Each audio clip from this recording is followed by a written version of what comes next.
O azeite da viúva, capítulo 4. Uma mulher das mulheres dos filhos dos profetas clamou a Eliseu, dizendo: Teu servo, meu marido, é morto, e tu sabes que teu servo era temente ao Senhor. E vieram os credores para levar 2 filhos meus para serem servos. E Eliseu lhe disse: Que te farei eu? Declara-me o que tens em casa. E ela disse: Tua serva coisa alguma tem em casa, senão uma vasilha de azeite. Ele lhe disse: Vai e pede para ti vasilhas emprestadas de todos os teus vizinhos, vasilhas vazias, não poucas. Depois entra e fecha a porta sobre ti e teus filhos, e derramarás teu azeite em todas as vasilhas, e põe a parte de que estiver cheia. Partiu a mulher e fechou a porta sobre si e seus filhos, e eles lhe traziam as vasilhas, e ela as enchia de azeite. Quando as vasilhas ficaram cheias, disse um de seus filhos: Traz-me ainda outras vasilhas. E ele disse: Não há mais vasilhas. Então o azeite cessou. Veio ela depois e contou ao varão de Deus, o qual disse: Vai e vende o azeite, e paga teus credores, e tu e teus filhos vivei do que restar. Eliseu e a sunamita. Aconteceu também que certo dia passava Eliseu por Sunem, e havia ali uma mulher importante que o convidava insistentemente para que comesse, e quando ele passava por ali, vinha à casa dela para comer. Ela disse a seu marido: Agora eu entendo que este que sempre passa por nossa casa é varão santo de Deus. Rogo-te que façamos um pequeno aposento e ponhamos ali uma cama, uma mesa, uma cadeira e um castiçal, para que quando ele vier a nós, hospeda-se nele. Aconteceu que um dia veio ele por ali e ficou naquele aposento e ali dormiu. Então disse a Gease, seu criado: Chama esta sunamita. E quando a chamou, veio ela diante dele. Disse ele então a Gease: Dize-lhe, eis que tu tens sido solicita conosco com todo este esmero, e que queres que se faça por ti? Necessita que fale de ti ao rei ou ao general do exército? E ela respondeu: Eu habito no meio de meu povo. E ele disse: O que, pois, faremos por ela? E Gease respondeu: Eis que ela não tem filho e seu marido é velho. Disse então: Chamai-a. E ele chamou. E ela se pôs à porta. E ele disse: No ano que vem, por este tempo, abraçarás um filho. E ela disse: Não, Senhor meu, varão de Deus, não zombes de tua serva. Mas a mulher concebeu e deu à luz um filho no ano seguinte, no tempo que Eliseu lhe dissera. E o menino cresceu. Porém, aconteceu um dia que foi onde seu pai estava junto aos segadores e disse a seu pai: Ai, minha cabeça! Ai, minha cabeça! E o pai disse a seu criado: Leva-o à sua mãe. Tendo tomado o menino, levou a sua mãe. Esteve sentado sobre seus joelhos até o meio-dia e morreu. Ela subiu e o pôs sobre a cama do varão de Deus e, fechando a porta, saiu. Chamando seu marido, disse-lhe: Rogo-te que envies comigo algum dos criados e uma das jumentas para que eu vá correndo ao varão de Deus e regresse. Ele disse: Para que irá vê-lo hoje? Não é lua nova nem sábado. E ela respondeu: Não há mal algum. Depois fez ela albadar a jumenta e disse ao criado: guia e anda, e não me detenhas no caminho, senão quando eu te disser. Partiu, pois, e veio ao varão de Deus no monte Carmelo, e quando o varão de Deus a viu de longe, disse a seu criado Gease: Eis aí a sunamita, rogo-te que vás agora correndo recebê-la e lhe diga: Vai tudo bem? Como vão teu marido e teu filho? E ela disse: Bem, assim que chegou ao local em que estava o varão de Deus no monte, pegou-lhe nos pés e se achegou a Gease para tirá-la. Porém, o varão de Deus lhe disse: Deixai-a, porque sua alma está em amargura, e o Senhor me encobriu o motivo e não me revelou. E ela disse: Pedi eu a meu senhor um filho? Não pedi para que não zombasse de mim? Então disse ele a Gease: Cinge teus lombos e toma meu báculo em tua mão e vai. Se alguém te cumprimentar, não lhe respondas, e porás meu báculo sobre o rosto do menino. Disse a mãe do menino: Vive o Senhor, e vive tua alma, que não te deixarei. Ele então se levantou e a seguiu, e Gease fora adiante deles, e havia posto o báculo sobre o rosto do menino, mas não tinha voz nem sentido, e assim voltou a se encontrar com Eliseu. E o declarou, dizendo: O menino não despertou. Chegou Eliseu à casa, e eis que o menino estava morto sobre a cama. Entrando ele, então, fechou a porta sobre ambos e orou ao Senhor. Depois subiu e se deitou sobre o menino, pondo sua boca sobre a boca dele, e seus olhos sobre os olhos dele, e suas mãos sobre as mãos dele. Assim deitou-se sobre ele, e o corpo do menino aqueceu. Então levantou-se e começou a andar no quarto de um lado para o outro, e depois subiu e deitou-se sobre ele novamente. E o menino espirrou 7 vezes e abriu seus olhos. Chamou então a Gease e lhe disse: Chama esta sunamita. E ele a chamou. E entrando ela, disse-lhe: Toma teu filho. Assim que ela entrou, lançou-se aos pés dele e se inclinou à terra, e depois tomou seu filho e saiu. Os milagres em benefício dos profetas. A morte na panela. Eliseu voltou a Gilgal quando havia uma grande fome na terra, e os filhos dos profetas estavam com ele, pelo que disse a seu criado: Põe uma panela grande e faze um ensopado para os filhos dos profetas.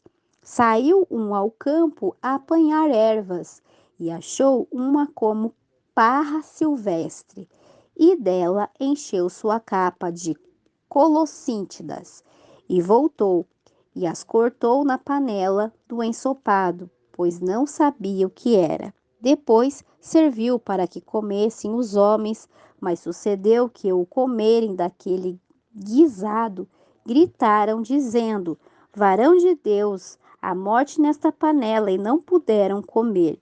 Ele então disse: Traze farinha, e a espalhou na panela e disse: Dá de comer esta gente, e não houve mais mal na panela.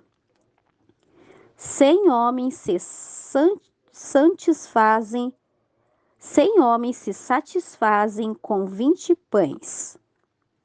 Veio então um homem de Balsaliça, o qual trouxe ao varão de Deus pães das primícias, 20 pães de cevada e trigo novo em seu alforge, e ele disse: Dá ao povo para que coma. E respondeu seu servo: Como porei isso diante de 100 homens?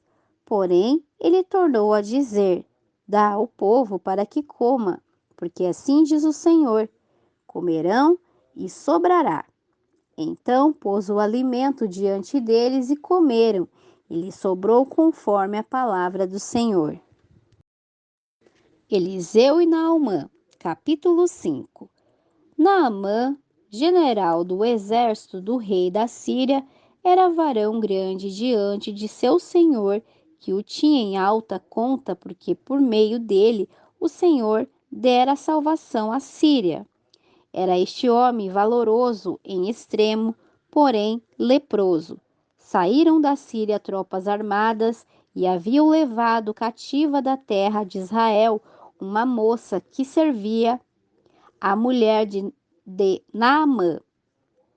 Esta disse à sua senhora: se rogasse meu senhor ao profeta que está em Samaria, ele o curaria de sua lepra. Entrando Naamã a seu senhor, relatou-lhe dizendo: assim e assim diz uma moça, que é da terra de Israel. E ele disse o rei da Síria: anda e vai, e eu enviarei cartas ao rei de Israel.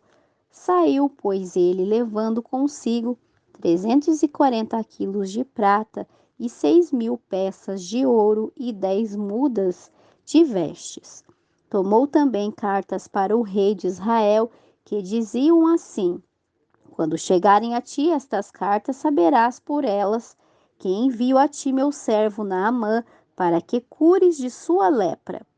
Tendo o rei de Israel lido a carta, rasgou suas vestes e disse: acaso sou Deus para que mate e dê a vida para que me envie este homem, a fim de que o cure de sua lepra? Considerai agora e vede como busca um pretexto contra mim. Quando Eliseu, o varão de Deus, ouviu que o rei de Israel rasgará suas vestes, mandou dizer ao rei: por que rasgaste tuas vestes? Vem agora a mim e saberá que há profeta em Israel. Veio Naamã com seus cavalos e com seu carro e parou às portas da casa de Eliseu. Então Eliseu lhe enviou um mensageiro dizendo: vai e leva-te 7 vezes no Jordão, e tua carne se restaurará e serás limpo. Naamã seguiu irado, dizendo: eis que eu dizia para mim: sairá ele e, estando em pé, invocará o nome do Senhor seu Deus, e levantará sua mão e tocará o lugar e curará a lepra. O Abaná e Farfar, rios de Damasco, não são melhores que todas as águas de Israel? Não poderia eu levar-me neles e ser limpo? E seguia irado. Mas seus criados achegaram-se a ele e lhe disseram: meu pai, se o profeta te mandasse alguma coisa muito difícil, não a faria? Quanto mais dizendo-te: levanta-te e serás limpo. Ele então desceu e mergulhou 7 vezes no Jordão, conforme a palavra do varão de Deus, e sua carne tornou-se como a carne de um menino, e ficou limpo. E tornando ao varão de Deus, ele e toda a sua companhia, pôs-se diante dele e disse: eis que agora conheço que não há outro Deus em toda a terra, mas em Israel. Rogo-te que recebas um presente de teu servo. Mas ele disse: vive o Senhor em cuja presença estou, que não o aceitarei. E insistia que aceitasse alguma coisa, porém ele não quis. Então Naamã disse: rogo-te, pois desta terra não se dará a teu servo a carga de um par de mulas, porque daqui em diante teu servo não sacrificará holocausto, nem oferecerá sacrifício a outros deuses, senão ao Senhor. Nisso, perdoe o Senhor a teu servo, que quando meu senhor o rei entrar no templo de Romão para adorar nele e se apoie sobre meu braço, se eu também me incline no templo de Romão, quando fizer tal coisa, o Senhor perdoe a teu servo. Geásia tomado de lepra. Ele lhe disse: vá em paz. Foi-se, pois, e havendo percorrido curta distância, Gease, criador de Eliseu, o varão de Deus, disse consigo: eis que meu senhor estorvou este sírio, Naamã, não tomando de sua mão as coisas que trouxera, tão certo como vive o Senhor, hei de correr atrás dele e tomarei dele alguma coisa. Seguiu Gease a Naamã, e ao ver Naamã que corria atrás dele, desceu do carro para recebê-lo e disse: vai tudo bem? Ele disse: Tudo vai bem, meu senhor. Enviou-me a dizer: Eis que vieram a mim nesta hora do monte de Efraim 2 jovens dos filhos dos profetas. Rogo-te que lhe dê Rogo-te que lhe des 34 quilos de prata e 2 vestes novas. Disse a Naamã: Rogo-te que tome 68 quilos de prata e, insistindo, atou os quilos de prata em 2 sacos, juntamente com 2 vestes novas, e os pôs sobre 2 de seus criados, para que os levassem diante dele. Assim que chegou a um lugar secreto, tomou-os das mãos deles e os guardou na casa. Depois mandou aos homens que partissem. Ele entrou e se pôs diante de seu senhor, e Eliseu lhe disse: De onde vens, Geazi? Ele disse: Teu servo não foi a parte alguma. Ele então lhe disse: Não estava também ali meu coração quando o homem voltou de seu carro para receber-te? É tempo de tomar prata e de tomar vestes, olivais, vinhas, ovelhas, bois, servos e servas. Portanto, a lepra de Naamã pegará a ti e a tua descendência para sempre. E saiu de diante dele leproso, branco como a neve.